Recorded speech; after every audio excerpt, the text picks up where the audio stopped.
Hey guys, today's video is going to be a video that, in my humble opinion, I'm going to be sending a message that the majority of the Dota community needs to hear, but also a lot of you don't want to hear it. And I've been fearful of making this sort of video because I feel like a large portion of you aren't going to like me for what I'm going to say, and I'll probably come off as I'm right, you're wrong, I'm holier than thou, and I'm trying not to do that. The reason that I'm sharing this is because I was truly impacted by what I'm about to share with you. Like it started a significant change in my life, and I don't know where I would be if I hadn't heard it, basically.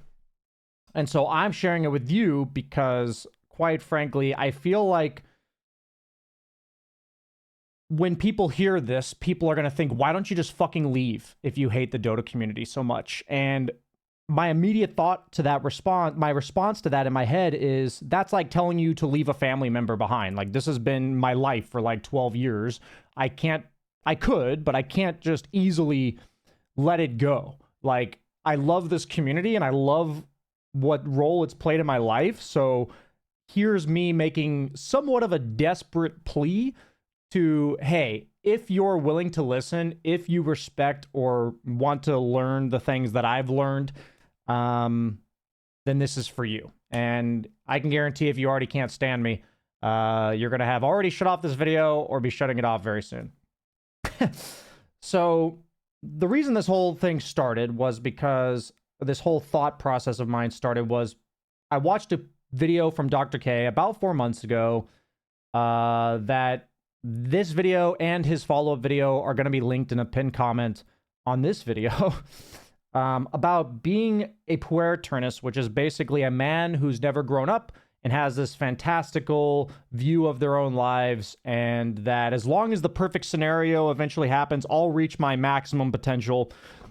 In short, it could be summarized by those animes where you have like this really dreary, boring, or like lame kind of kid's life, and something fantastical happens to him, and suddenly he's the superhero of the show. And that's how a lot of men, I think, also in the Dota community, think this way. I actually think the higher MMR you are, the more likely you are to think this way. That's just kind of my hypothesis, I guess you could say. And I believe a lot of that, the whole concept is rooted in having a lot of potential, being very gifted and smart, and not actualizing any of it. So in that first video, it's kind of like a rough lecture. It's like, hey, you know, this is what it is. It wasn't refined. In his second video, he goes a bit more in depth. But the reason where I'm coming to you guys with this is hearing this video significantly changed my outlook, and I'm still struggling with it. So it's a work in progress.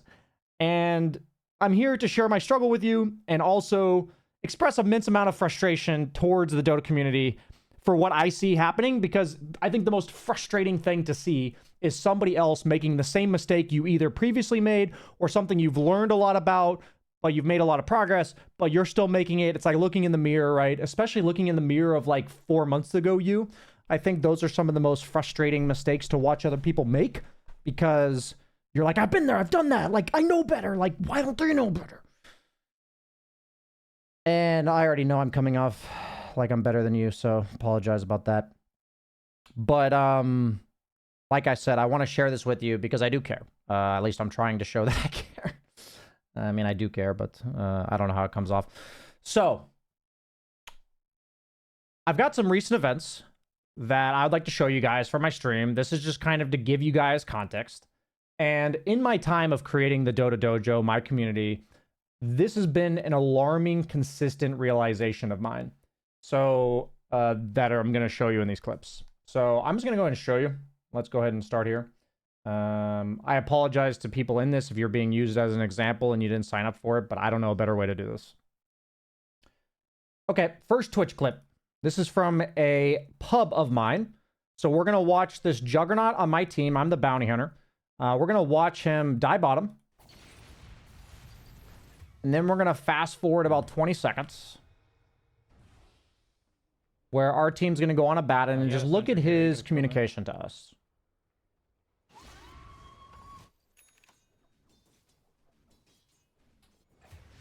My team goes on, guys, can you please be smart? Or can you be smart, please? and stop run at Abaddon and start run at TA question mark. It's not hard to figure that out. So, when you read those messages, you know, what do you immediately think, right? In my experience in this game, I felt like he was being incredibly condescending, belittling us, telling us we're stupid. And later on in this game, I did not respond in a way that I'm proud of. Like, I lashed out back at him. I got tilted. I expressed a lot of frustration directly at him, not in the most healthy way. And I'm bringing this example up because one of the leaves I'm trying to turn is to create dialogue with members of the community. So I actually added this guy to my friends list, and I apologized to him for my role in this and saying I really didn't like how I responded to what you said. And I didn't like the way that he was communicating during the game. And his response to me, verbatim, is, "My intention was never to blame anyone. I was just saying how I think the game should be played." So his goal, after talking to him, was purely about winning the game. And he was communicating in a way that I'm just saying how I think the game should be played.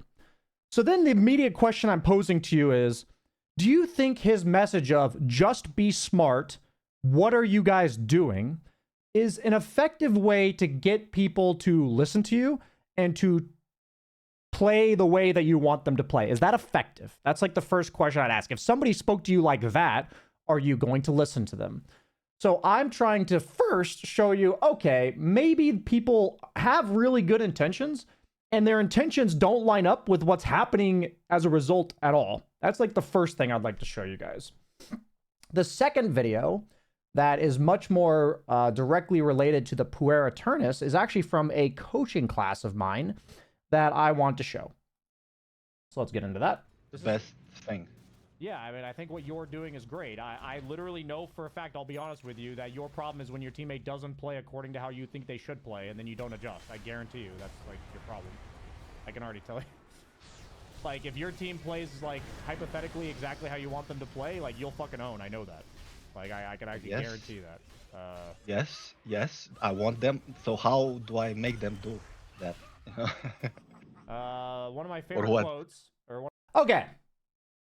So, notice what happened here.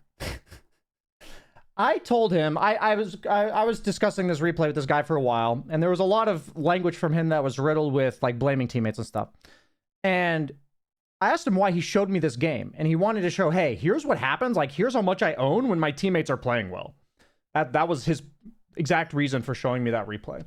And I called him out for saying, I believe, based on what I've heard from you, that if your teammates play exactly how you should play, how you think they should play, then you will own. And the second that they don't, you don't adjust very well. And so before I jump into it, what are your guys' thoughts about that? He says, if my teammates play correctly, I will own. If they don't, like, I don't adjust very well. Like, he owned up to that, right?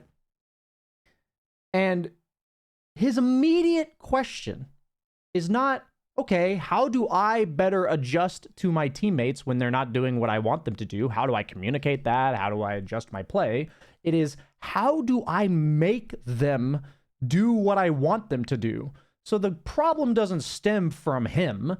It stems from his teammates not doing what he wants them to do. And the second that you think the problem stems from the other person not doing what I want them to do, then you talk to people like the guy in my pub talked to us, which is like, what's wrong with you? Why aren't you smart? Like, come on, you're better than this.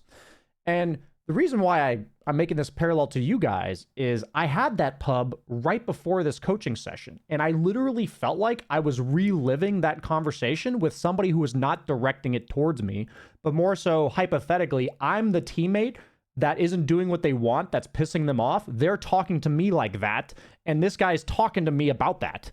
Do you know what I'm saying? Like, I'm the teammate he's venting about. That's how it felt, because it was so immediately afterwards. And so what Dr. K talks about in his first video is this idea that Puer Aeterni think that the only way for their true skill, their true brilliance to be realized is for the perfect situation around them to happen. And any time that that doesn't happen, it has nothing to do with them. Their brilliance just simply isn't able to shine through. It's about waiting for the perfect scenario to happen. And the example he gives, which for me hit like a truck, was dating apps. Like the whole idea of dating apps, the sales pitch that they're giving you is, if you just find the right person, you will be happy. As opposed to, if I become a good partner, then I will be able to make a relationship work with somebody I care about who also cares about being a good partner. One stems from, what can I do to contribute to this scenario? And the other one is, how can I look for or find the perfect external that allows my brilliance to shine through? And he talks about how the puer aeternus behavior is insecurity masked by cockiness, masked by illusions of grandeur, right? So it's like this very contradictory, looks like arrogance, but in reality, it's deep insecurity. And I think if you guys watched me historically, you'd be like, yeah, that sounds like BSJ. He owns up to his mistakes, but it's really just me shitting on my past self, which is what Dr. K says is the crux of the entire thing, which really blew my mind when I heard it, is that puer aeterni blame everything around them. And the ultimate thing that they blame is past them. Because I made this mistake at 5 minutes into the Dota game, I can't win this game at 35. But what's happening here is, it looks like you're taking responsibility. It feels like it. You're owning up to it. But in reality, what's not happening is you taking accountability for what you're doing at 35 minutes. In that game, this guy bought Manta Battle Fury, and then as we were losing, bought a Midas at 30 minutes into the game. And what I see from people like this is, the second that the game doesn't go accordingly, the second somebody says something they don't like, does something they don't like, then all accountability goes out the fucking window, because, okay, the situation is no longer perfect anymore. Like, these people have let me down, disappointed me.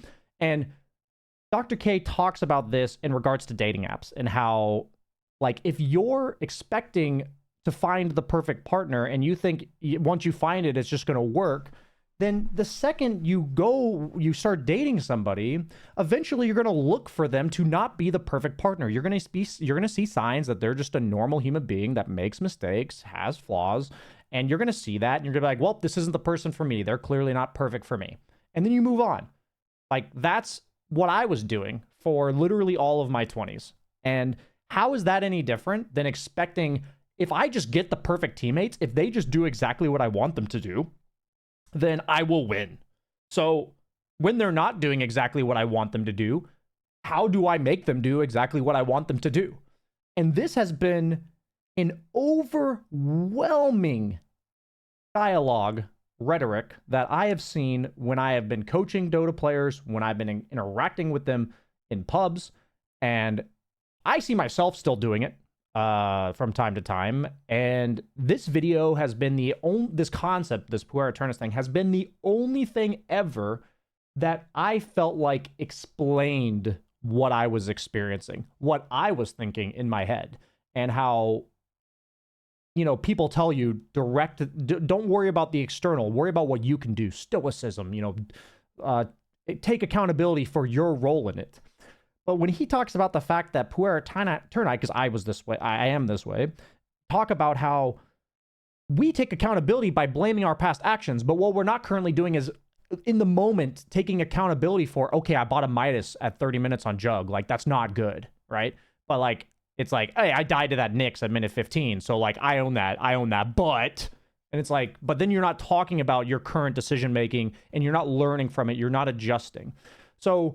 in the case of this player that I was coaching, it's like, what I would want him to ask himself is, when my teammates don't do what I want them to do, how can I not get so angry? How can I not lose my shit? How can I maintain accountability for my current actions? And this isn't like an exciting thing to do. It sucks. It's like facing your own insecurities. It's facing lack of perfectionism. Like, the whole idea of puer aeternus is that you have these grandiose visions of your life, of yourself, and the second that you're faced with, I'm just a pleb, I'm just a normal person that, like, everyone else, and I have to take accountability in the moment and face my mistakes.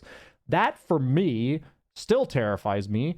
And if you talk about me from a few years ago, it would be like debilitating and crippling. So my goal from this video is, I've had a lot of people tell me I'm not exactly being the most human when I'm talking about my experiences. And I've also struggled to not come off holier than thou, like I mentioned. And part of this connection that I know for sure is I'm realizing is, if I want the not the right people per se, but the people that are my people. What I mean by my people is they care about listening to what I have to say. And I enjoy listening to what they have to say. And it's not because we agree. It's because we are willing to engage in a dialogue, even if we don't share the exact same perspective.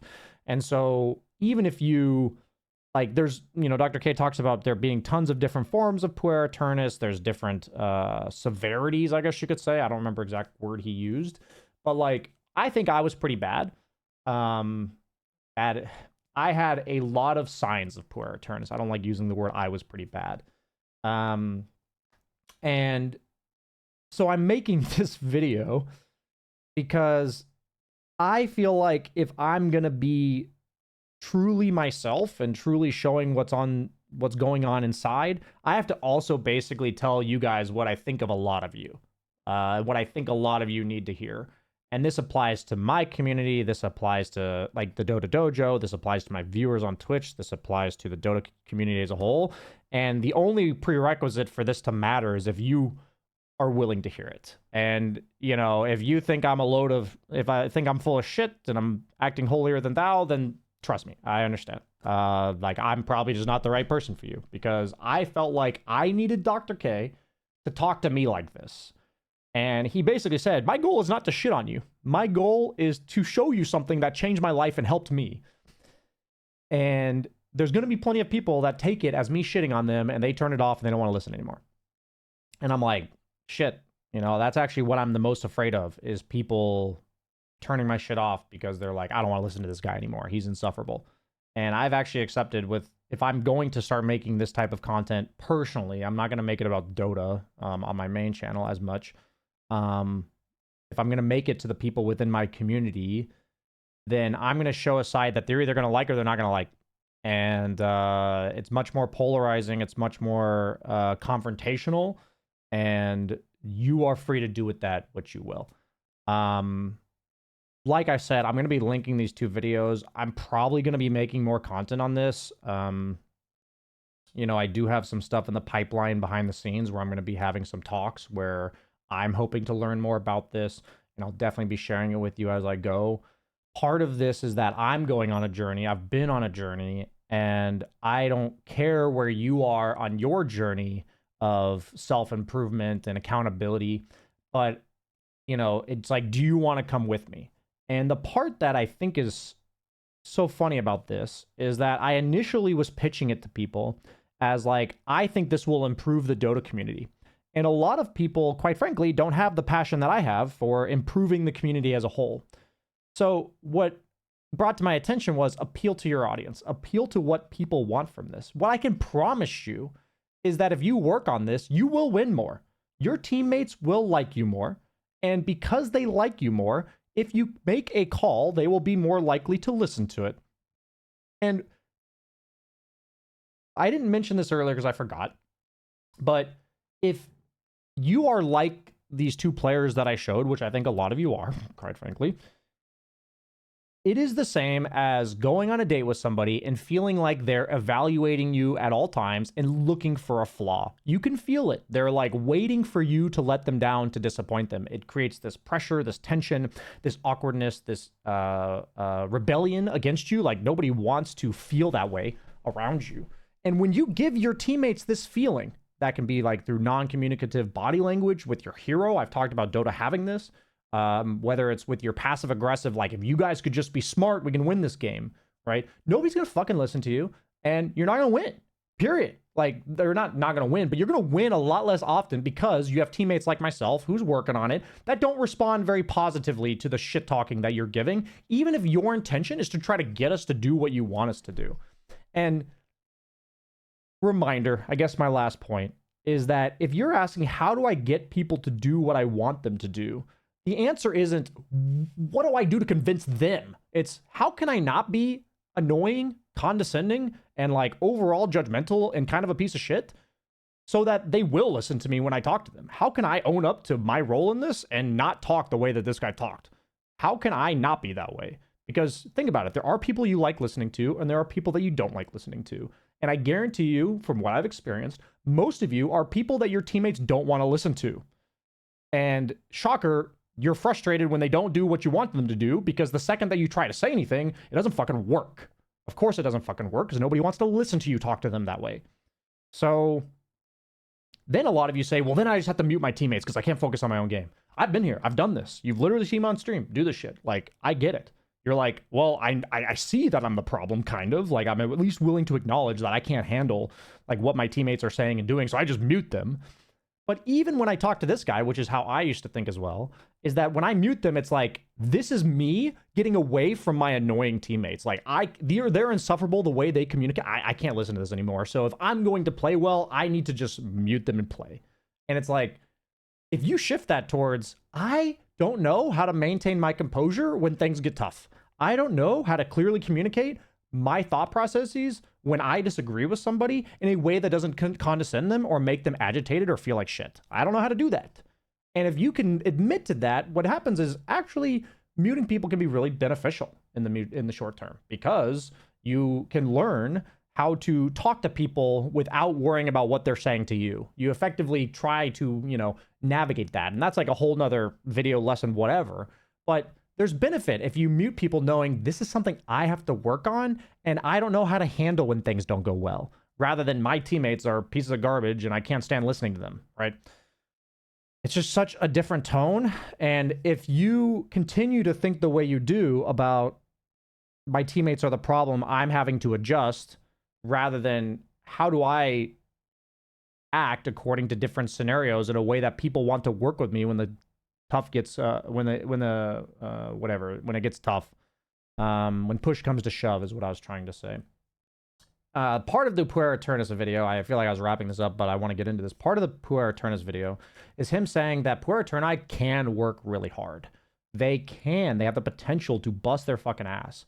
But the moment that work becomes dreary, boring, routine, they're no longer able to do that. And I feel like that's the same as, like, I can be an amazing Dota player if my surrounding is exciting and my teammates are well-mannered and they're good and they're pleasant to play with. But what really defines a hard worker, which is what Dr. K was talking about, is the person that wakes up on the day that they don't feel like working and they work anyways. That they push through these dreary, drabby, low-energy days where they're like, I know I need to do this to get what I want. Like, I know I need to go through this in order to achieve my dreams. And it's the same as Dota. If you really want to gain MMR, you don't judge yourself based on when your teammates are perfect. Judge yourself on when your teammates do this type of shit that I saw in this game, and I responded very poorly. Like, I need to assess myself. I need to take accountability, not in the games where everyone's collabing. It's like, I know I can do that. I know that when there's no confrontation, the game goes smoothly. Everyone else is being friendly and communicative and direct about the way they want to do things. I know I can own in those situations. That's quite frankly not very impressive, because I expect most of you to be able to own in that situation as well. But how do I handle it when we're up by 20k and my teammates, even though I say I TP'd away and they all go die by themselves, and then how do I handle them flaming me for TPing away, even though I communicated and said they should back up? How do I handle that scenario so that we can still bounce back and win this fucking game? Like, how do I handle that scenario? And those are the type of games that break the 50-50. These are the type of games that separate you from the average communicator, Dota player. And I've learned that going from like 10k to 11k, which I've done in the last 2 months or so, is honestly a lot about that. How do I win half those games? How do I win 20% of those games? How do I just win one game like this that in the past I would have never won because I didn't react in a way that helps me win, right? So rather than preach this message of let's make the Dota community a better place, I'm going to preach the message that I promise you, you'll fucking win more games if you treat your teammates with decency, respect, and composure when you are talking to them. And that is part of what I'm trying to teach here at the Dota Dojo. I'm still learning how to do it, but I know I've come a long way myself, and I wholeheartedly believe that you guys can come a long way too, and it will give you the results that you want if you're willing to put in the work. So thank you so much for watching, guys. If you made it this far, look forward to seeing you around in my Twitch channel, in the Dota Dojo, in my classes, whatever. I'm more than happy to help you go through this because I needed help going through it, and I'm still going through it. So nothing like some good dialogue, good discussion about mutual struggles that we all can relate to. And I said it before, and I'll say it again. It does feel like I'm trying to help a family member that I feel like is misguided, that I care about deeply. That is really how it feels for me, and I don't know how it comes off, but that's what I'm trying to do here. So for all of you who have listened this far, thank you, and I'll see you around. Bye-bye.